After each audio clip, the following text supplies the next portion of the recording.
SLBC tunnel రెస్క్యూలో కీలక మలుపు చోటు చేసుకుంది. రంగంలోకి హైడ్రా కమిషనర్ రంగనాథ్ దిగబోతున్నారా? ఈ అంశానికి సంబంధించిన బిగ్ బ్రేకింగ్ న్యూస్ చూస్తున్నారు. ఒకసారి ఆ టెక్స్ట్ మనం చూద్దాం. Here it is on the screens of RTV.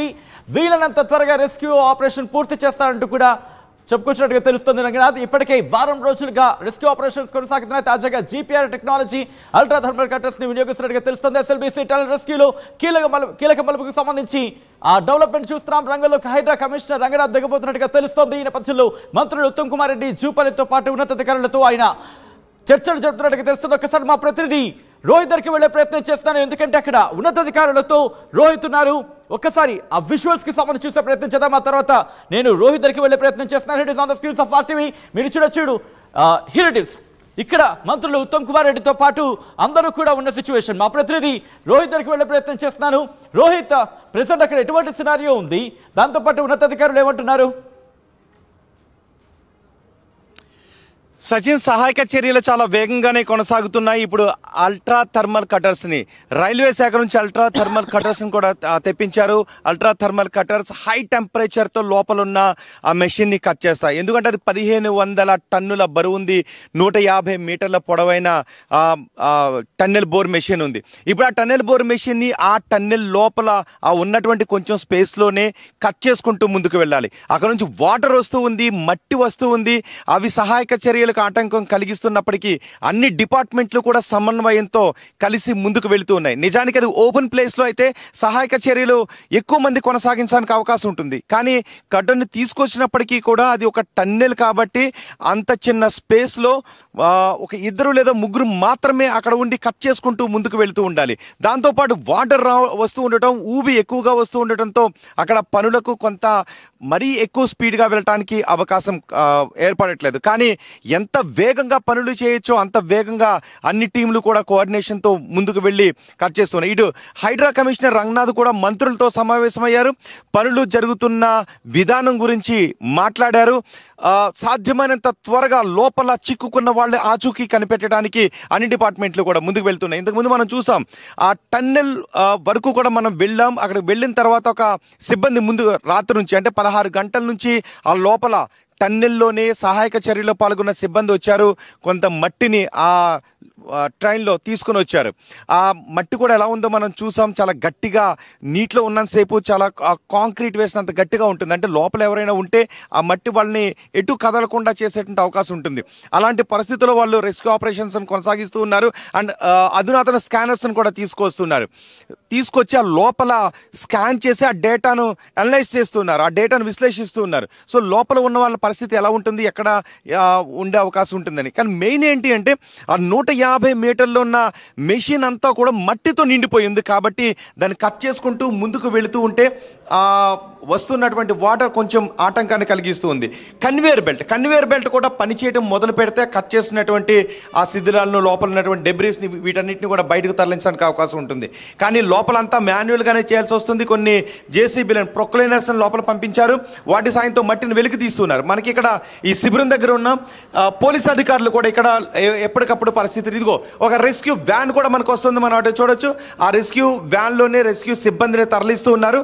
కానీ ఆ టన్నెల్ లోపల మాత్రం ఒక్కసారిగా షిఫ్ట్కి వచ్చి 80 నుంచి 100 మంది మాత్రమే వెళ్ళే అవకాశం ఉంటుంది. ఆ 100 నుంచి 80 మంది బయటకు వచ్చిన తర్వాత మరో షిఫ్ట్లో ఉన్న వాళ్ళని లోపలికి పంపిస్తారు. వాళ్ళందరూ కూడా మెషిన్ని కట్ చేసిన తర్వాత మాత్రమే ముందుకు వెళ్ళడానికి అవకాశం ఉంటుంది. సో 150 మీటర్ల పొడవైన మెషిన్ని, 1500 టన్నుల బరువున్న మెషిన్ని ఒక్కసారిగా ఏదో ఒక గంటలోనో 2 గంటల్లోనో కట్ చేసేయడానికి అది సాధ్యమయ్యే పని కాదు.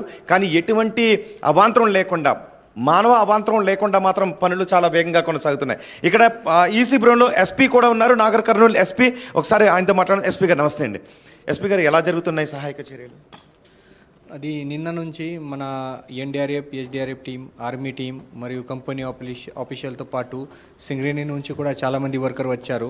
సో నిన్న నుంచి అది మట్టి బయటకి తీయడం, మెకానికల్ డెబ్రీస్ బయటకి తీయడం కూడా స్టార్ట్ అయింది. అది ఈరోజు కూడా 3 షిఫ్ట్లో అది పని నడుస్తుంది. అది మార్నింగ్ కూడా 1 షిఫ్ట్ పోయింది, ఆఫ్టర్నూన్ కూడా షిఫ్ట్ రెడీ ఉంది.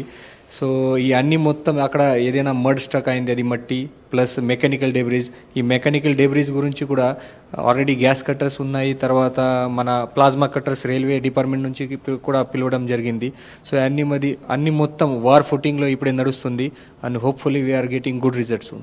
సో అంటే ఏంటి జనరల్గా ఎదురవుతున్న ఇబ్బందులు ఏంటి లోపల?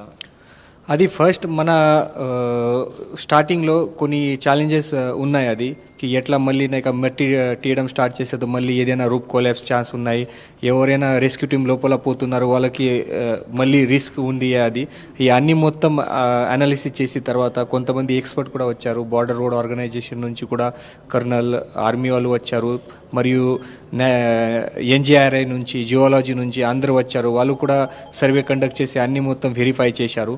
సో ఇప్పుడే ఈ వాళ్ళ ఇన్స్పెక్షన్లో ఈ అన్ని మొత్తం జరుగుతుంది. నిన్న నుంచి మన వార్ ఫుటింగ్లో అది మట్టి తీయడం పని కూడా స్టార్ట్ అయింది. జియో ఫిజికల్ టీం కూడా వచ్చింది, లోపల ఇంకా మట్టి ఏమన్నా ఊడిపడే అవకాశం ఉందేమో అని కూడా పరిశీలన చేస్తున్నారు అనే సమాచారం. ఇప్పుడే మన అన్ని మొత్తం అనాలిసిస్ తర్వాత ఇప్పుడే బ్యాక్ సైడ్ నుంచి మట్టితో స్టార్ట్ చేశాము, మళ్ళీ అనాలిసిస్ కూడా చేస్తున్నాము, ఏదైనా అవకాశం ఉంది. బట్ ఖచ్చితంగా మన ఈ మట్టి తీయడం పనితో వార్ ఫుటింగ్లో స్టార్ట్ అయింది అని better result we're expecting. So ఈ కన్వేయర్ బెల్ట్ పనిచేస్తే ఇంకా కొంచెం స్పీడప్ అయ్యే అవకాశం ఉంటుందేమో. కన్వేయర్ బెల్ట్ కూడా ఈరోజు మోస్ట్ ప్రాబబ్లీ ఈవినింగ్ వరకు అది వర్క్ కూడా కంప్లీట్ అయితే అది కొన్ని మెకానికల్ వాళ్ళ ఫ్యాబ్రికేషన్ అండ్ అది కన్వేయర్ బెల్ట్ రిపేరింగ్ వర్క్ కూడా నడుస్తుంది. అది డీవాటరింగ్ కూడా ఆల్మోస్ట్ కంప్లీట్ అయింది. లోకోమోటివ్ ట్రైన్ కూడా లాస్ట్ పాయింట్ వరకు రీచ్ అవుతుంది అది. సో అని ఈ లోకోమోటివ్లో ఇది మట్టి బయటకి తీయడం కూడా స్టార్ట్ చేశాము. సో ఈ అన్ని మొత్తం వార్ ఫుటింగ్లో నడుస్తుంది. సో హోప్ఫుల్లీ ఈ 3 షిప్లో కూడా అది మన ఏదైనా తొందరగా ఈ మంచి రిజల్ట్ రావడానికి కూడా అవకాశం ఉంది. అండ్ పోలీసులు కూడా ఇక్కడ ఇంత ఎండలో కంటి మీద కునుకు లేకుండా 24 గంటలు కూడా డ్యూటీ చేస్తున్నారు. అన్ని డిపార్ట్మెంట్లు నిపుణులు లోపలికి వెళ్తున్నారు. పోలీస్ సిబ్బంది కూడా ఈ ఎండలోనే టెంట్ వేసుకొని కంటి మీద కునుకు లేకుండా 24 hours డ్యూటీ చేస్తున్నారు. మీకెంత ఛాలెంజింగ్గా ఉందండి? ఎస్, మన పోలీస్ డిపార్ట్మెంట్ మరియు డిస్ట్రిక్ట్ అడ్మినిస్ట్రేషన్ అది ఫస్ట్ డే నుంచి ఇక్కడ ఇన్వాల్వ్మెంట్ అయింది. అది లాస్ట్ సాటర్డే ఇది యాక్సిడెంట్ జరిగింది, ఈరోజు 7th డే. ఇది ఫస్ట్ అవర్ నుంచి మన local police, local DSP Srinivas గారు మరియు లోకల్ సిఐ శంకర్ గారు అందరు మన police department plus district administration collector గారు అందరు కలిసి ఇది ఫస్ట్ డే నుంచి ఈ అన్ని మొత్తం ఏజెన్సీ ఎన్డీఆర్ఎఫ్ ఎస్డీఆర్ఎఫ్ కానీ ఆర్మీ కానీ వేరే రకరకాలుగా ఏజెన్సీ ఇక్కడ వచ్చాయి. ఈ అందరితో కోఆర్డినేషన్ చేసి ఈ వర్క్ చేస్తున్నారు. మన తెలంగాణ గవర్నమెంట్ నుంచి కూడా ఫుల్ సపోర్ట్ ఇస్తున్నారు. ఈ అన్ని మొత్తం ఈ ఛాలెంజెస్ ఓవర్కమ్ చేసి ఈ రెస్క్యూ ఆపరేషన్ సక్సెస్ఫుల్ చేయాలి అన్ని మన డిస్ట్రిక్ట్ అడ్మినిస్ట్రేషన్ ఒకటి బాధ్యత ఉంది. దీనికోసం మన పోలీస్ ఆఫీసర్ కూడా 24/7 లాస్ట్ 7 days నుంచి ఇక్కడ పని చేస్తున్నారు. అని ఇంకా ఈ ఆపరేషన్ కంప్లీట్ అయ్యే వరకు కూడా మన ఖచ్చితంగా 100% ఎఫర్ట్స్ పెడతాము. అండ్ మీరు ఇంతకుముందు ఆ టన్నెల్ దగ్గర ఎన్డీఆర్ఎఫ్ టీం అందరితో కూడా మాట్లాడారు, లోపలికి వెళ్ళి వచ్చిన వాళ్ళు అందరితో వాళ్ళు ఏం చెప్తున్నారు? జనరల్గా అక్కడ ఉన్న సినారియోను బట్టి ఎన్ని రోజుల్లో కంప్లీట్ అవ్వడానికి అవకాశం ఉంటుంది? అది మట్టి ఈ నిన్న నుంచినే తీయడం స్టార్ట్ అయింది. సో సింగరేణి వర్కర్స్ వాళ్ళు ఎక్స్పర్ట్ కూడా ఉన్నారు ఈ ప్రాసెస్లో. తర్వాత ర్యాట్ మైనర్స్ ఒకటి గ్రూప్ కూడా ఉంది అక్కడ, ప్లస్ ఈ ఎన్డీఆర్ఎఫ్ టీం కూడా ఈ రెస్క్యూ ఆపరేషన్లో ఎక్స్పర్ట్ ఉన్నారు. సో అందరు పాజిటివ్గా చెప్తున్నారు, ఈ మట్టి కూడా ఫాస్ట్గా రిమూవ్ చేస్తున్నారు.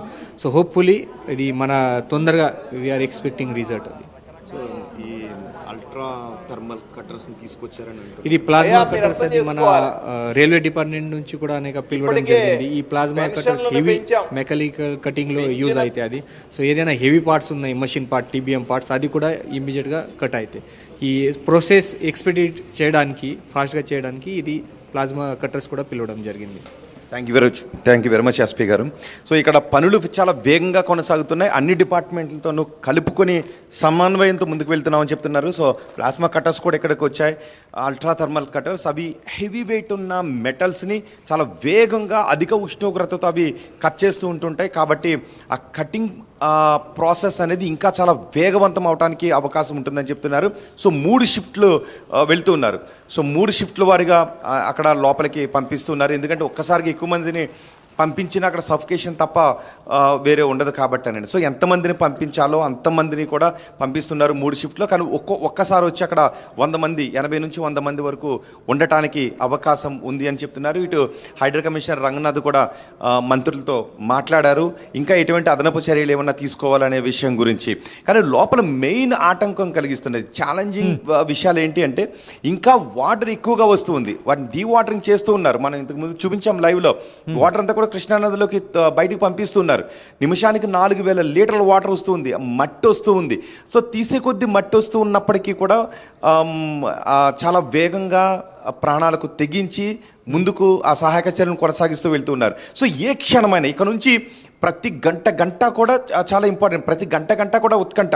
ఆ లోపల ఉన్నటువంటి ఆ సిబ్బంది ఏం చేస్తున్నారంటే ఆ మట్టిని ప్రొక్లైనర్తో మట్టిని తీస్తున్నారు, మాన్యువల్గా కూడా గడ్డపారలతో కూడా గుంటలుగా చేసుకున్నారు. ఎందుకంటే ఆ ఫోర్స్ ఒక్కసారిగా మనం చూసాం, ఆ మెషిన్ ఆ ఫోర్స్ తన్నుకొచ్చినప్పుడు కొన్ని మీటర్ల మేర మెషిన్ వెనక్కి వచ్చింది. సో ఇలా ఉంది.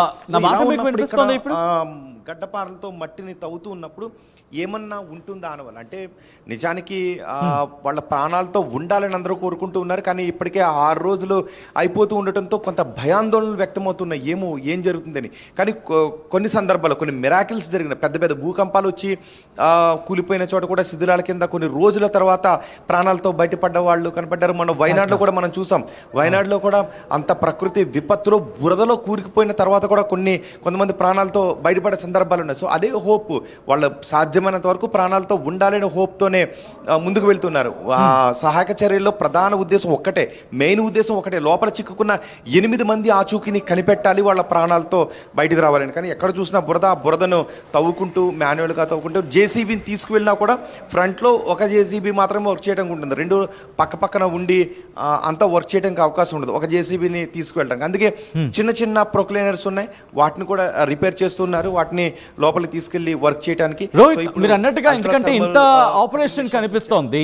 సో ఇటువంటి సినారియోలు, ఎందుకంటే గతంలో కూడా అక్కడ లోపల భారీగా వరద నీరులా వస్తోంది నీరు. సో అటువంటి నేపథ్యంలో భారీ మిషనరీ కొట్టుకొచ్చిందంటూ మాట్లాడుకునే సందర్భంలో ఇప్పుడు రెస్క్యూ ఆపరేషన్కి సంబంధించి కూడా అదే ఊట కొనసాగుతోంది, అదే వాటర్ ప్రవాహం ఉందా? ఒకవేళ అదే కనుక ఉంటే ఆ మిషన్కి సంబంధించి కొట్టుకు రాకుండా, ప్రమాదం జరగకుండా, అంటే రెస్క్యూ చేసిన వాళ్ళకి ప్రమాదం జరగకుండా ఎటువంటి జాగ్రత్తలు తీసుకోవడం జరుగుతోంది? ఫస్ట్ 2-3 రోజులు కూడా డిలే చేయటానికి ఈ సహాయక చర్యల్లో కొంత డిలే జరిగిందని అంటున్నారు. అది డిలే కాదు, రిపోర్ట్స్ని అనలైజ్ చేశారని చెప్తున్నారు. అక్కడికి వచ్చిన తర్వాత జియో ఫిజికల్ డిపార్ట్మెంట్, ఇతర డిపార్ట్మెంట్ అంతా వచ్చిన తర్వాత ఒకవేళ ఆ మెషిన్ తీస్తే, ఎందుకంటే 1500 టన్నుల బరువు ఉన్న మెషిన్ కొన్ని మీటర్ అంటే నొక్కుకుపోయింది అనమాట. ఇలా ఆ మెషిన్ ఏమైందంటే ఇలా కొంత పార్ట్ నొక్కుని కొన్ని మీటర్ల మేర వెనక్కి వచ్చేసింది, అంటే అంత ఫోర్స్ వచ్చింది. ఇప్పుడు దాన్ని తీస్తే ఆ సహాయక సిబ్బంది 100 మందో 80 మంది అంతమంది 10ల సంఖ్యలో వెళ్ళిన తర్వాత ఏదైనా ప్రమాదం ఏర్పడితే వీళ్ళందరూ కూడా ప్రమాదంలో ఇరుక్కునే అవకాశం ఉంటుంది. సో అందుకే ఆ రిపోర్ట్ కోసం వెయిట్ చేస్తారు. సో ఇప్పుడు పర్వాలేదు మనం ముందుకు వెళ్ళొచ్చు అని ముందుకు వెళుతూ ఉన్నప్పుడు ఆ టన్నెల్ హోల్ అంటే పరిమిత ప్రదేశంలో మాత్రమే వాళ్ళు వర్క్ చేయాల్సి ఉంటుంది. అది ఓపెన్ ప్లేస్లో ఏదైనా కెలామిటీ సంభవించినప్పుడు సహాయక చర్యలన్నీ విస్తృతంగా కొనసాగుతాయి.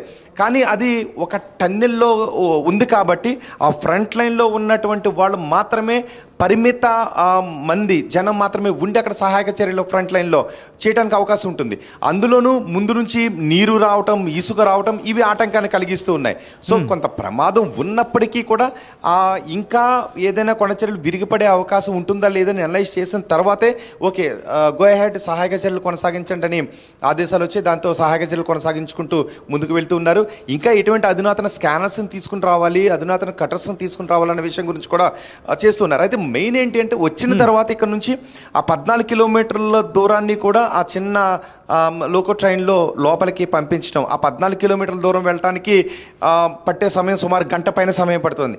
అక్కడ నుంచి కొంత దూరం కన్వేయర్ బెల్ట్ మీద వెళ్లాల్సినటువంటి పరిస్థితులు వస్తూ ఉన్నాయి, అక్కడ నీరు వస్తూ ఉంది. సో ఇవన్నీ కూడా నిజానికి ఏంటి అంటే ప్రకృతి విపత్తుల నిర్వహణ అనేది ఆటంకం. ఆటంకం, పెద్ద పెద్ద కొండ చర్యలు విరిగి పడిపోతున్నప్పుడు, ఉధృతంగా నదులు ప్రవహిస్తూ ఉండి ఊళ్ళోకి ఊళ్ళో కొట్టుకు వెళ్ళిపోతున్నప్పుడు కూడా అలాంటి ప్రవాహానికి ఎదురు వెళ్ళి రక్షణ చర్యలు చేసి మనుషుల్ని కాపాడేటటువంటి అధునాతన సుశిక్షితులైనటువంటి టీం సో వీళ్ళు ఉన్నారు. కానీ వాళ్ళందరూ పరిమిత టన్నుల్లో మాత్రమే ముందుకు వెళ్లాల్సి వస్తుంది.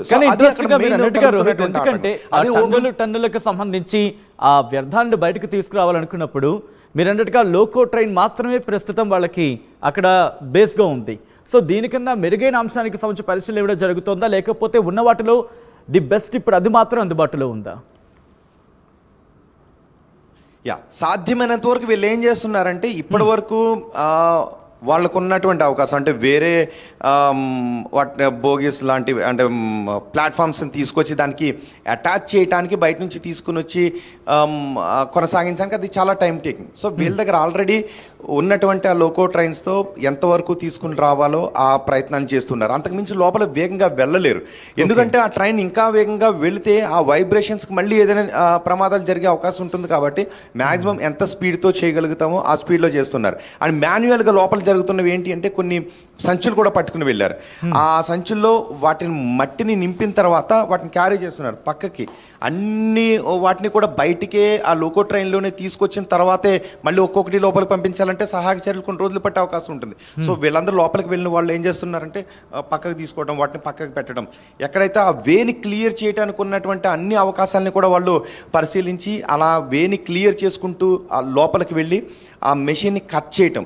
ఆ మెషిన్ 150 మీటర్లు ఉంటుంది. అది కొంచెం దూరం వెనక్కి వచ్చింది కాబట్టి 200 మీటర్లు వెరీ క్రూషియల్. 200 మీటర్లు ఆ 200 మీటర్లు ముందుకు వెళితే ఆ లోపల వాళ్ళు ఎక్కడ ఉన్నారో తెలిసే అవకాశం ఉంటుంది. కాబట్టి ఆ 200 మీటర్ల డెబ్రీస్ని కూడా కంప్లీట్గా బయటికి పంపించాల్సిన అవసరం లేదు. 14 కిలోమీటర్ల స్పేస్ ఉంది కాబట్టి ఆ స్పేస్లో ఎక్కడ. రోహిత్, ఎందుకంటే మీరు అక్కడ ఉన్నారు, అబ్జర్వ్ చేస్తున్నారు ఆ డెవలప్మెంట్స్కి సంబంధించి. సో ఇటువంటి సినారియోలో గత 2-3 రోజులతో పోల్చుకుంటే కనుక నిన్న స్పీడప్ అయింది. ఎందుకంటే దాదాపుగా మోకాలు లోతు నీరు ఉన్న సిచ్యువేషన్ కావచ్చు, బురద కావచ్చు. ఈరోజు కొన్ని విజువల్స్ మీరు పంపించిన విజువల్స్లో దాదాపుగా పాదం కూడా కనిపిస్తోంది ఒకనొక సందర్భంలో. అంటే ఆ లెవెల్ ఆఫ్ రికవరీ కావచ్చు, అయితే ఆ లెవెల్ ఆఫ్ స్పీడప్ అయితే మాత్రం కనిపించింది. సో ఈరోజు ఏం ఎక్స్పెక్ట్ చేయొచ్చు? అట్ ద సేమ్ టైం ఈ ఆపరేషన్కి సంబంధించి పూర్తి స్థాయిలో ఎప్పటికైనా క్లారిటీ రావచ్చు అంటూ కూడా చర్చ జరుగుతుంది అక్కడ. ఎగ్జాక్ట్లీ. ఇప్పుడు కొంత ఊట అయితే తగ్గింది. మొన్న 2 రోజులు కూడా ఎక్కువ నీరు వచ్చింది.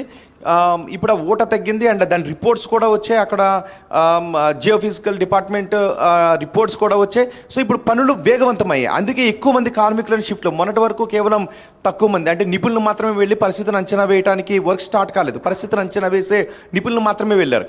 కానీ ఇప్పుడు పనులు స్టార్ట్ అయ్యాయి. అందుకే 3 షిఫ్ట్లో ఎక్కువ మందిని పంపిస్తున్నారు. 100 మంది అక్కడ ఉండి షిఫ్ట్ల వారీగా పనిచేస్తున్నారు. ఎంత 100 మంది ఉన్నప్పటికీ కూడా ఒక 30 మీటర్ల డయామీటర్ కనుక దానికి ఉన్నట్లయితే ఆ ఫ్రంట్ లైన్లో కేవలం 5-6 మాత్రమే ఉండి వర్క్ చేయగలుగుతారు.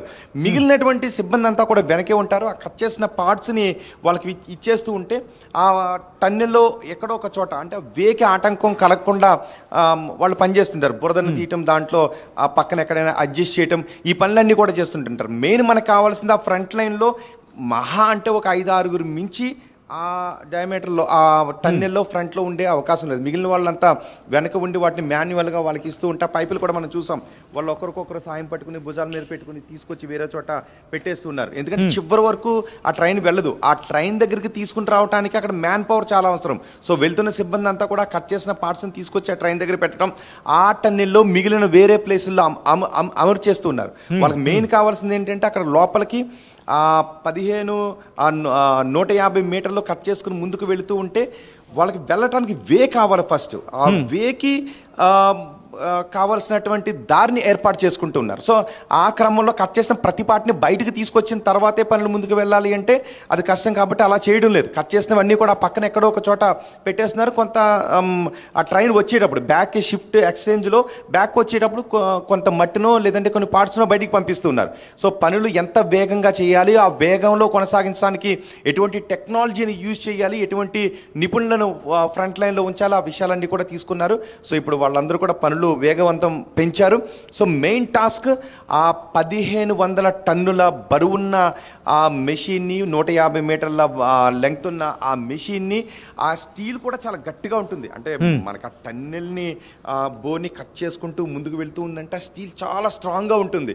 సో మనకి ఇక్కడ రైల్వే డిపార్ట్మెంట్లో ఉంచేటటువంటి కట్ చేయడానికి ఉపయోగించేటటువంటి అల్ట్రా థర్మల్ కటర్స్ అక్కడికి తీసుకుని వెళ్ళారు. వాటిని అంటే ఆ అల్ట్రా థర్మల్ మెషిన్స్ ఎలా పనిచేస్తాయంటే హై హీట్తో ఎక్కువ హీట్ని జనరేట్ చేసి ఆ హెవీ మెటల్ని చాలా వేగంగా చాలా త్వరగా కట్ చేస్తుంటాయి. ఇంతకుముందు మనకు వెళ్ళిన మెషిన్స్ కొన్ని ఫస్ట్లో పట్టుకు వెళ్ళిన మెషిన్స్ కేవలం గ్యాస్ కటర్స్ మాత్రమే, గ్యాస్ సిలిండర్స్తో కూడిన గ్యాస్ కటర్స్ని పట్టుకు వెళ్ళారు. కానీ ఇప్పుడు అల్ట్రా థర్మల్ మెషిన్స్ని, ప్లాస్మా కటర్స్ని లోపలికి తీసుకువెళ్ళారు. ఇవి హై హీట్ని జనరేట్ చేస్తూ చాలా వేగంగా చాలా గట్టిగా ఉన్నటువంటి స్టీల్ని క్షణాల్లో కట్ చేసి పారేస్తుంది. సో అలాంటి స్టీల్ని తీసుకుని వెళ్ళారు. అలాంటి మెషిన్స్ని తీసుకువెళ్ళినా ఫ్రంట్ లైన్లో ఎంతమంది వర్క్ చేయగలుగుతారు? ఆ టన్నెల్లో ఇప్పుడు నేనే ఉన్నాను, ఇదిగో ఫ్రంట్ లైన్లో ఉన్నాను. సో నా పక్కన ఆ పక్కన ఎంతమంది ఆ టన్నెల్లో పట్టగలుగుతారు? మహా అంటే ఒక 6 మెంబర్స్ వరకు ఫ్రంట్ లైన్లో పట్టగలుగుతారు. వాళ్ళు మాత్రమే ఆ కటింగ్ పనులను చేయాలి. సో ఆ కట్ చేసినటువంటి ఆ పార్ట్స్ని వెనక్కి వేస్తే వాళ్ళు తీసుకువెళ్తుంటుంటారు. అలా కాకుండా ఇది ఓపెన్ ప్లేస్లో ఉన్నట్లయితే ఆ చివరి నుంచో, ఈ మూల నుంచో, ఈ పక్క నుంచో ఎవరో ఒకరు కట్ చేసి పడేస్తారు. కొన్ని గంటల్లో వర్క్ టపా అయిపోతుంటుంది. కానీ పరిమిత స్పేస్లో టన్నెల్లో పని చేయాలి కాబట్టి ఆ ఫ్రంట్లో ఉన్న వాళ్ళు కట్ చేసుకుంటూ ముందుకు వెళ్ళాలి కాబట్టి ఆ ప్రతికూల వాతావరణంలో ఆ పనులను వేగంగా ముందుకు కట్ చేసుకుంటూ వెళ్తూ ఉన్నారు. సో ఆ కటింగ్ ఎంత త్వరగా అవుతుంది అన్న దానిపైనే సహాయక చర్యలు ఎంత త్వరగా పూర్తవుతాయి అనేది ఆధారపడి ఉంటుంది. రైట్ ఒక్కసారి మీరు లైన్లో ప్రయత్నించండి, విజువల్స్కి వెళ్ళే ప్రయత్నం చేస్తాను, ఆ తర్వాత మళ్ళీ మీ దగ్గరకు వచ్చే ప్రయత్నం చేస్తాను. విజువల్స్ మీరు చూస్తున్నారు. ప్రస్తుతం రెస్క్యూ ఆపరేషన్కి సంబంధించి రెస్క్యూ ఆపరేషన్స్ ఏ స్థాయిలో ఉన్నాయనేది ఒకసారి మీరు చూడొచ్చు.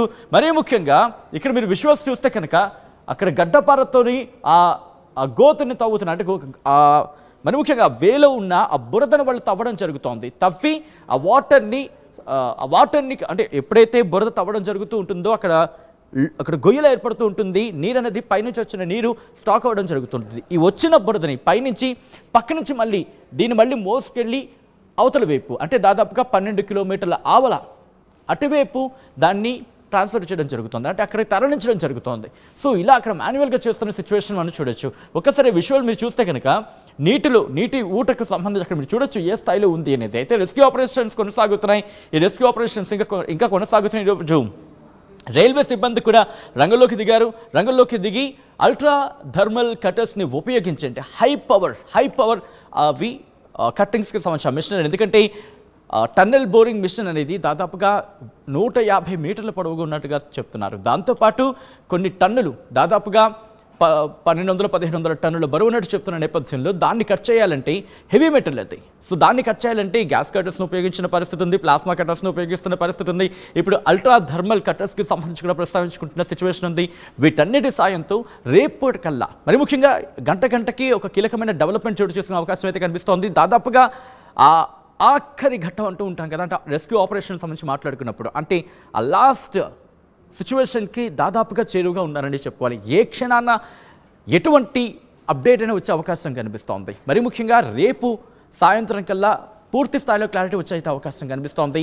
కానీ వాళ్ళ 8 ప్రాణాలకు సంబంధించి మాత్రం వాళ్ళు బతకాలను కోరుకుందాం. మరి ముఖ్యంగా హైడ్రా కమిషనర్ రంగనాథ్ కూడా రంగంలోకి దిగినట్టుగా తెలుస్తోంది. ఆయన కూడా మంత్రులతో భేటీ అయ్యారు. హైడ్రా నుంచి ఎటువంటి సహాయ సహకారాలు కావచ్చు, లేదా హైడ్రా ఎటువంటి కీ రోల్ ప్లే చేయబోతోంది ఈ రెస్క్యూ ఆపరేషన్స్ సంబంధించి. ఎందుకంటే ఇప్పటికే దాదాపుగా 13 వివిధ రంగాలకు సంబంధించి వివిధ విభాగాలకు సంబంధించి 13 రకాల బృందాలు రంగంలో ఉన్నాయి. దాదాపుగా 600 మంది ఈ రెస్క్యూ ఆపరేషన్లో పాల్పంచుకునే నేపథ్యంలో ఇప్పుడు హైడ్రా కమిషనర్ రంగనాథ్ కూడా రంగంలోకి దిగితే ఏం జరగబోతుంది అనేది ఇప్పుడు ఆసక్తికర పరిణామం. ఏం జరగబోతోంది, ఏం జరిగినా ఆ 8 మంది మాత్రం ప్రాణాలతో బయటకు రావాలని కోరుకుందాం.